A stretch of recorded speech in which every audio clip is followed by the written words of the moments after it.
rejection of the obnoxious elites in Brussels getting fat off their thousands and thousands of pounds of taxpayer-funded expenses. It's a rejection of an institution so authoritarian that it has brazenly rejected the democratic will of the European people time and time again. With general elections, it doesn't really matter who you vote for, Conservative or Labour, because you know that in 4 years' time you can change your mind. This time you can't change your mind. This time is for keeps. This referendum is the most important political act that has happened in my lifetime. This is about our future, our freedom, our democracy, our right to govern ourselves. What really matters is that you should have the power to remove the people who govern you. The reason why the suffragettes went to all that trouble to get the vote was because they wanted to, they themselves, be treated as grown-ups and decide their own destiny. How on earth does handing over more power and more money every single year to a failing, corrupt institution like the EU make Britain any stronger? In what universe is handing over control of our country to people who we didn't elect, who don't represent us, a good idea? To what problem is the EU a solution for your future, for your children's future, for the future of a free and prosperous Britain? On June 23rd, vote Leave.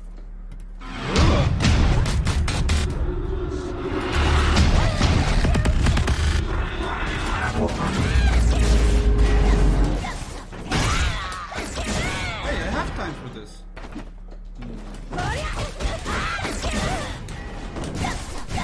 Exactly as I predicted 5 months ago, the political class, the establishment and the media are doing everything imaginable to sabotage Brexit. So they had a by-election in Richmond, an area in London that voted 70% to remain in the EU.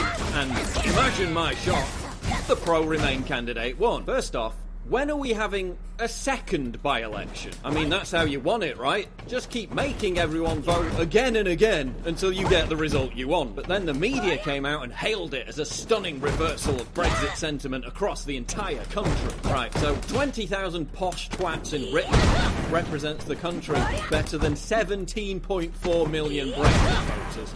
I don't think so. So you got 70% of the vote for Remain, but only 50% of the vote for the Remain candidate, Sarah Olney. Let me do the maths here. You lost 20% of the vote in an area that was already overwhelmingly pro-Remain. How on earth is that a repudiation of Brexit? Olney said that Brexit supporters were intolerant, backward-looking and divisive.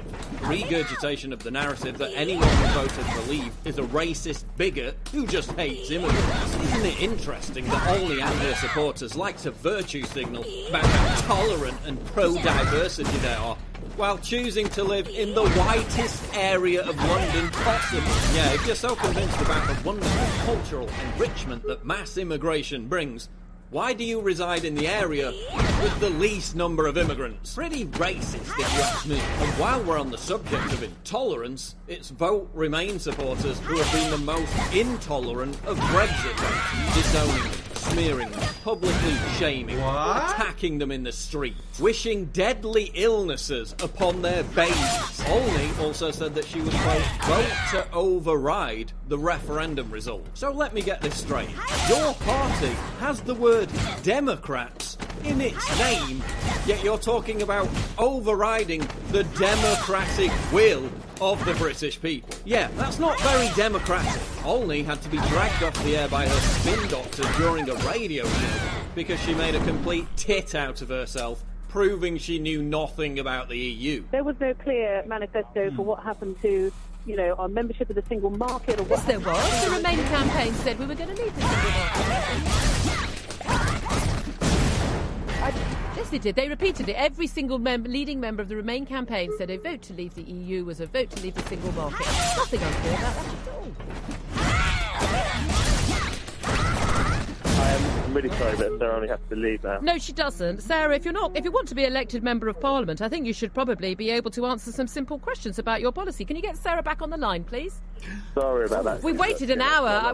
I don't know who you are. We've waited an hour to have this interview. If you didn't want to answer questions from a radio station, perhaps she's not fit to be an MP. And they had the temerity to call Vote Leave supporters low information. No. This all happened after a ruling by a bunch of corrupt Europhile High Court judges who said that when we all voted for the government to implement Brexit, it didn't really mean that we were voting for the government to implement Brexit. That's strange, because when I received this letter from the government before Brexit, it said the government will implement what you decide. It didn't say your vote is worthless because we'll just keep having referendums until we get the result we want. It didn't say your vote is worthless because a bunch of twattish celebrities, corrupt judges and lefty politicians will whine and bitch for months to try and subvert and sabotage a democratic result because they lost and they're butthurt about it. It didn't say your vote is worthless because your own supposed representatives will demand a parliamentary vote and then vote against the democratic decision of their own constituents. It didn't say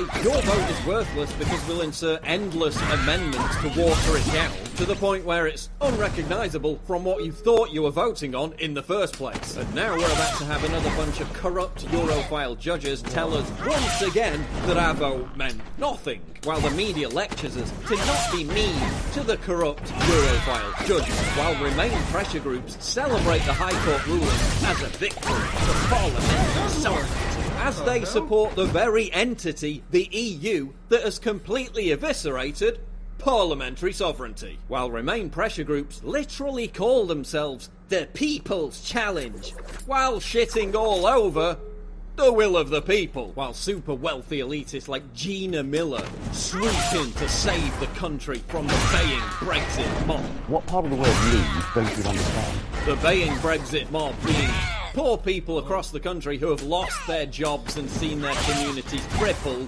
because of the EU, while the media constantly invokes an MP that was murdered by a neo-Nazi lunatic to suggest somehow that Brexit supporters were responsible. Her stance on refugees and immigration attracted the attention of those with sinister, extreme views. While the media blames Brexit supporters for a hate crime wave that never happened.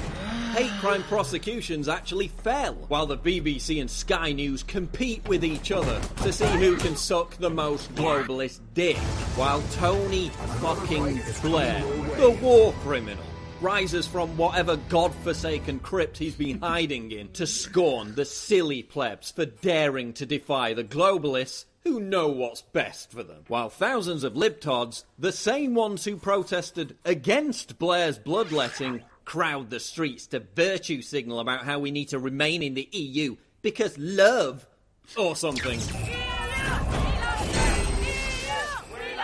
Yeah, the word of jumping advice, guy again. attaching your Fuck political you. cause to an arbitrary emotion that has nothing to do with reality isn't an argument, while those same libtards side with the very multimillionaires, Wall Street banks and crony capitalist financial institutions that they supposedly despise. If the people in this country think that they're going to be cheated, they're going to be betrayed, then we will see political anger, the likes of which none of us in our lifetime have ever witnessed in this country. This is exactly what I warned would happen after Brexit. This is what they've done in every European country that's rejected the EU dictatorship.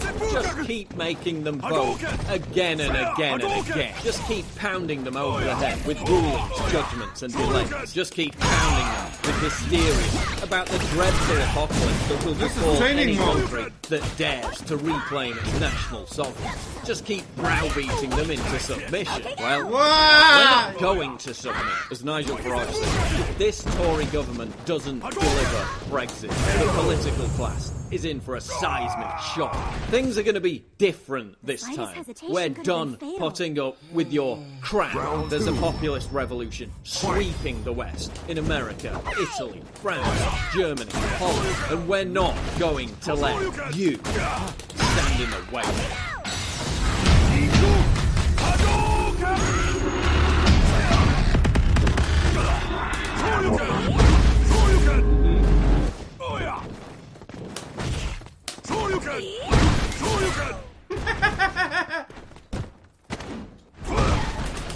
Guess how leftists, millennials and Black Lives Matter morons decided to celebrate the 4th of July. Did they manage to drop their demented obsession with identity politics and hating America for just 24 hours so that Independence Day could be respectfully observed?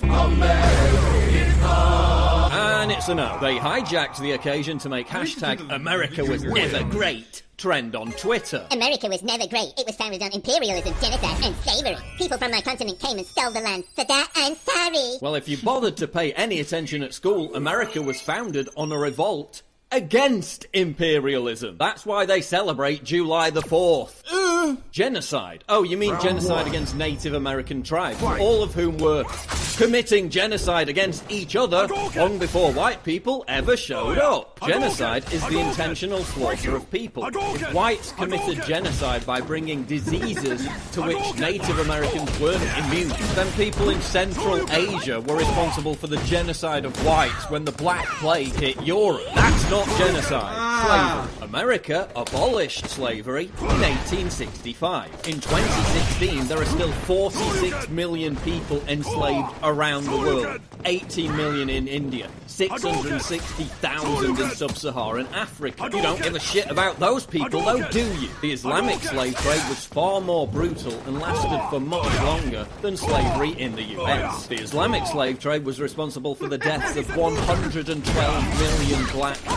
But I don't see you whining about the historical guilt of Morocco, Algeria, or Tunisia. Another reason why America was never great, racism is so permanently ingrained in our society. White people from all walks of life do it. Yeah, racism is so ingrained in American society. You have a black president, a black attorney general, a black Supreme Court justice, black sports icons, a culture dominated by black entertainers, and affirmative action. Because murderers can walk guilt-free while innocent black people are dead. America was never great. Yeah, 90% of those innocent dead black people were killed by other black people. It would take racist white cops 40 years to kill as many black men as died at the hands of other black men in 2012 alone. Why the hell is that America's fault? America was never great for minorities or women, but if you had the privilege of being a white male, it seemed to be me. In 1920, women in America received universal suffrage. That didn't happen in Saudi Arabia until 2015, and even then it was a token gesture. Women in Saudi Arabia aren't allowed to drive. In Afghanistan, they burn down girls' schools to prevent them getting an education. Female students are poisoned to death for daring to go to school. In Somalia, female rape victims are stoned to death. Meanwhile, in America, women enjoy the highest standard of legal protection, women get more college degrees than men, and women come out on top on everything from alimony to child custody. Yeah, I think women aren't doing too bad in America. Oh yeah, and try going to North Korea and saying North Korea was never great. Or China, or Uzbekistan, or Zimbabwe. America is great because of the mere fact that you have the fucking freedom to say America was never great. So America ended slavery, gave women the right to vote, enshrined free speech in the First Amendment, allowed its citizens the right to self-defense, generated untold wealth through free market capitalism, and went to the moon. Yeah, sounds pretty great to me. If America is so bad, why does everyone want to get there? I'll tell you why. Because Mexico is a shithole, Guatemala is a shithole, and El Salvador is a shithole. So how come those corrupt, decrepit countries can celebrate their national holiday without you being all butthurt over it? The history of the world is the history of struggle, conquest, and warfare. No country was ever perfect, but America led the world in the march towards prosperity, equality and freedom. So if you choose the one day in which Americans can feel comfortable in being proud of their country's accomplishments, to crap all over it with your phony, grievance-fueled, historically inaccurate, righteous indignation bullshit, that says more about you than it does about America. America! Fuck yeah!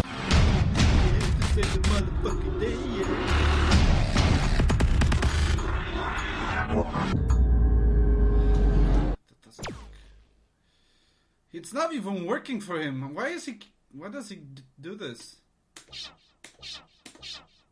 This past weekend, hundreds of thousands of people utilised one of capitalism's greatest achievements, the smartphone, to send the hashtag #ResistCapitalism trending worldwide on Twitter. Here's a sample of their